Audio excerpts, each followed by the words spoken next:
I shot him 6 times. I shot him in the heart.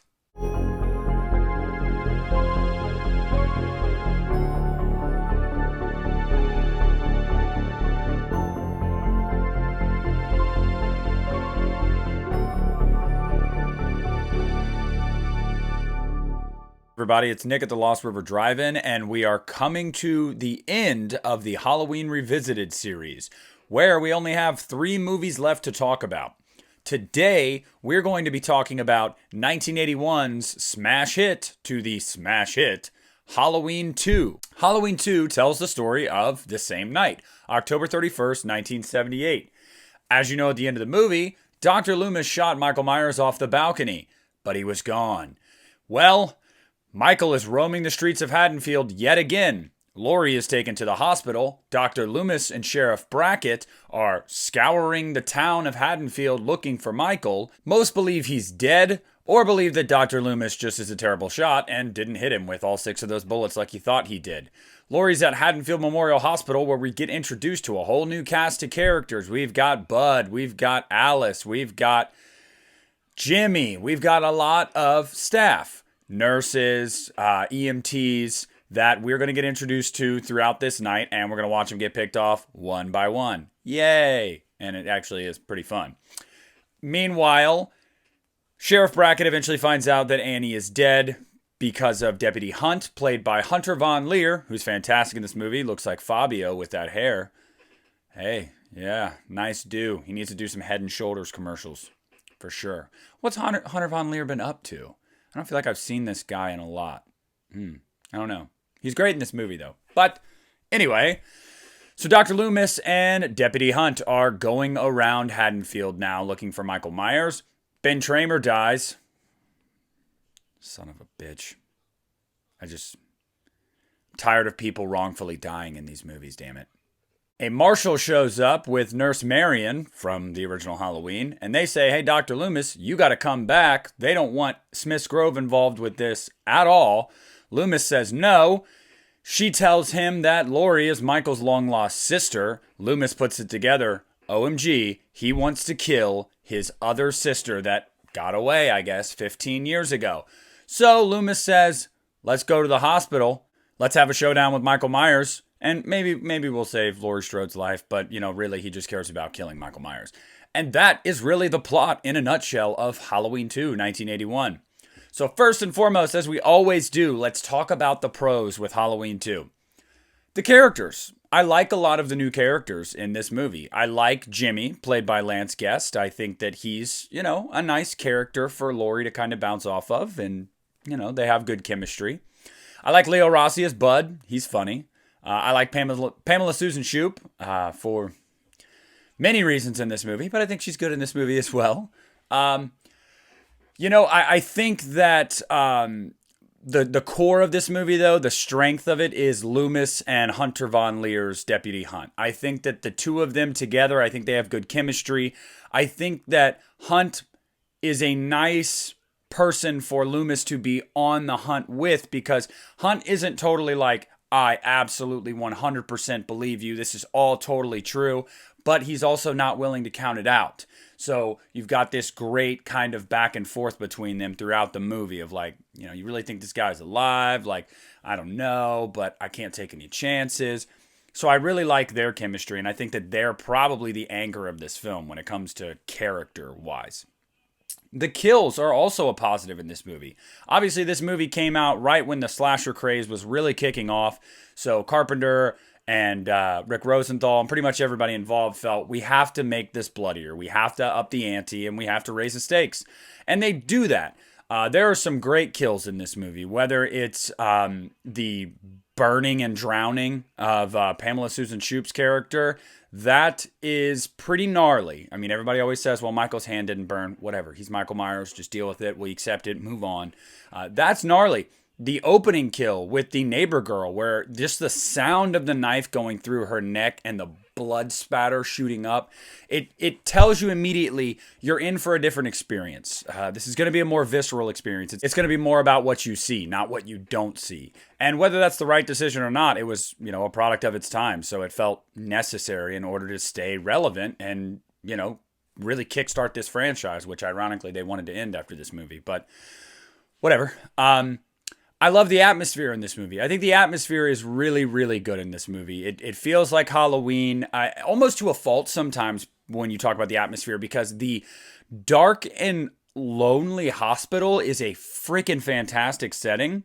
But then also it brings up logic problems of, but why is it so desolate and, empty on Halloween night, especially? I mean, you got, like 20 babies in this nursery. Where are all the moms?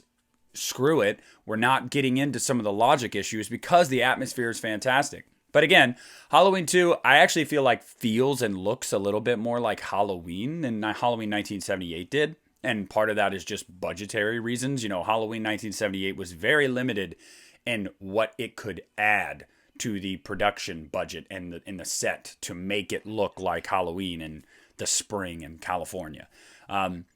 So I think that is much improved in this movie.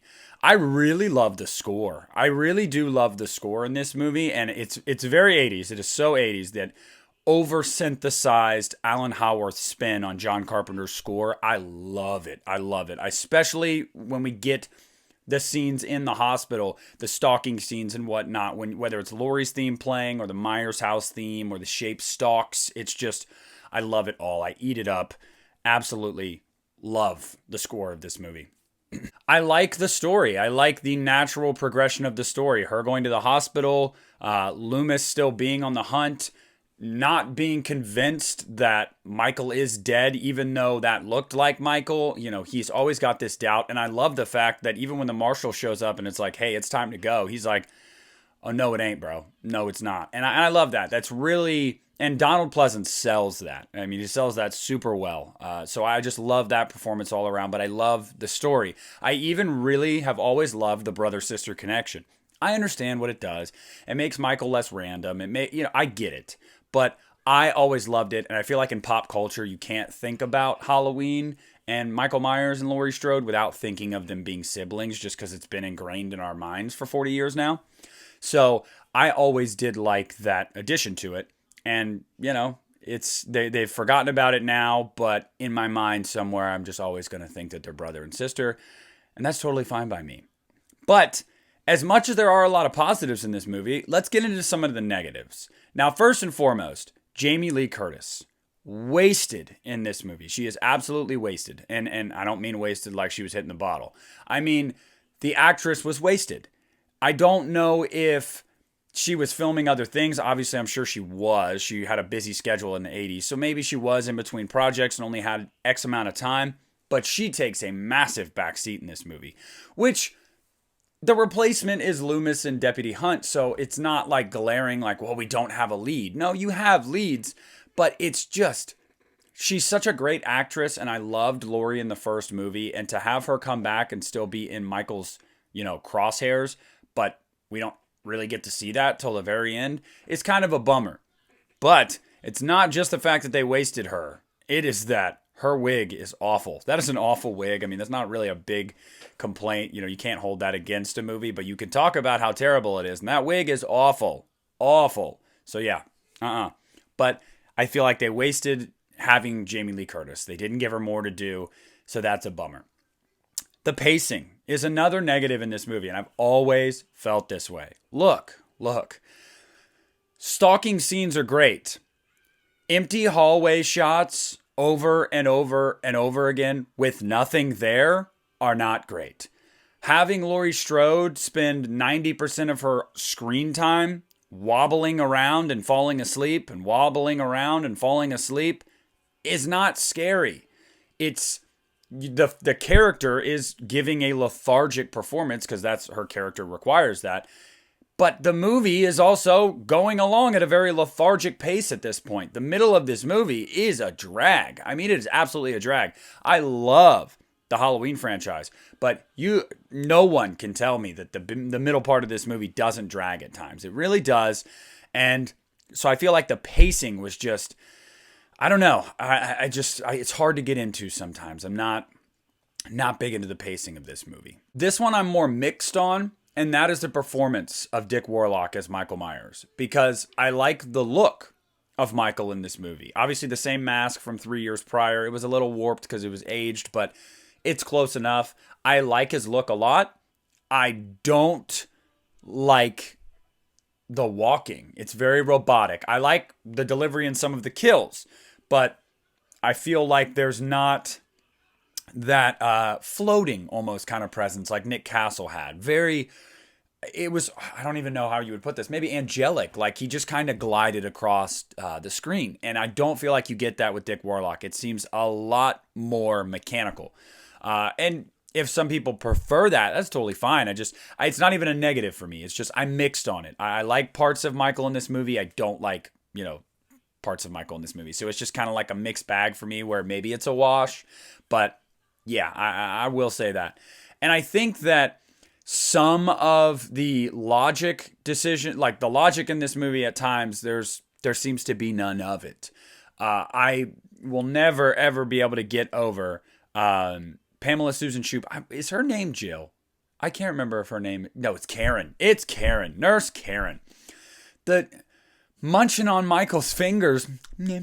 Like, come on. That is not Bud. Those fingers probably stink like ass. They're caked in blood and black shit and whatever they are. And she's just stroking the arm. I mean, just having that thing near your face, you'd be like, what is all over your hand? Weren't you just in this water with me? Why would your hand be this disgusting? So, like, there's a few, I don't know. There's just, sometimes it requires some suspension of disbelief to set up a few of these scares. And that's fine, but it does stand out sometimes where you're like, okay, really? But I think the biggest downfall of this movie is the lack of true suspense. There aren't a lot of suspenseful moments in this movie, in my opinion. The first movie had a lot of white knuckle kind of moments. Even as a film from 1978, there are moments where, although they may not get you anymore, as you watch them and you see them unfold, you're like, this is effective suspense. It's an objective. You can look at something and go, yeah, that's effectively suspenseful. Halloween 2 doesn't have a lot of that. And like I said, I think this goes back to the pacing.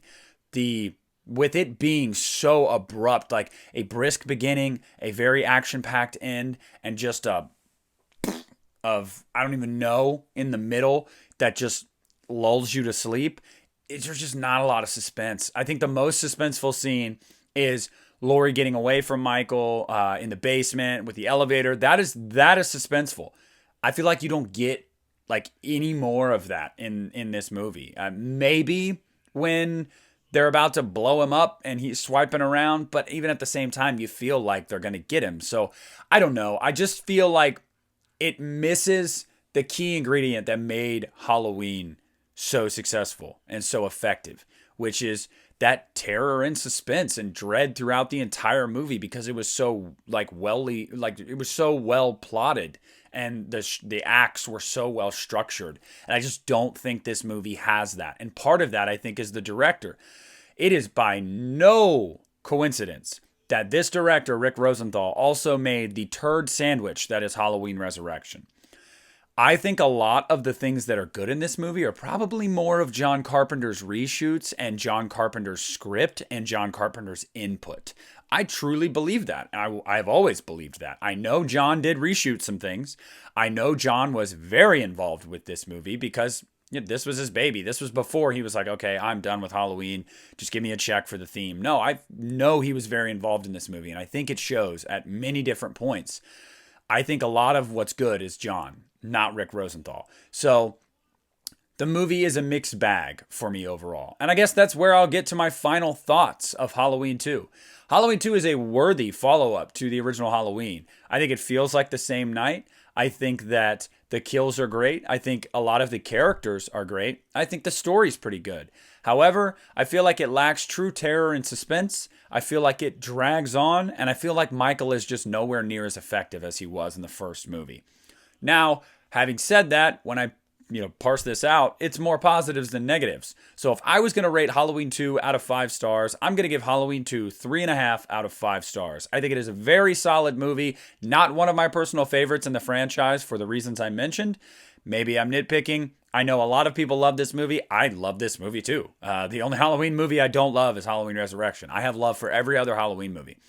So I love this movie. I'm not trying to be hard on it. I was a fan. I gave it a positive review, 3.5. Hey, that's, hey, it's pretty solid. So that's going to do it for me here today. Thank you guys so much for watching and continuing to watch this Halloween Revisited series. We've got 2 more movies left. We will have Halloween 5, The Revenge of Michael Myers next, and then the original Halloween to cap off the series. So thank you so much. Thank you so much, guys, for continuing to watch. Please leave a like on the video. Comment down below. Let me know what you think of Halloween 2. Why am I wrong? Why am I right? I'd love to hear your thoughts. Subscribe to the channel if you haven't already.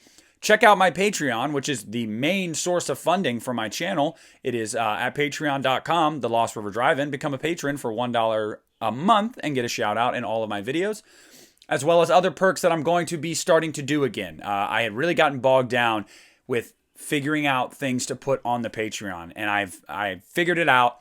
I've got a plan for the Patreon, and that's going to start to come to fruition this week. So I'm excited to get to that. But again, thank you guys so much. Follow me on social media. And this is Nick at the Lost River Drive-In, and I am pulling out.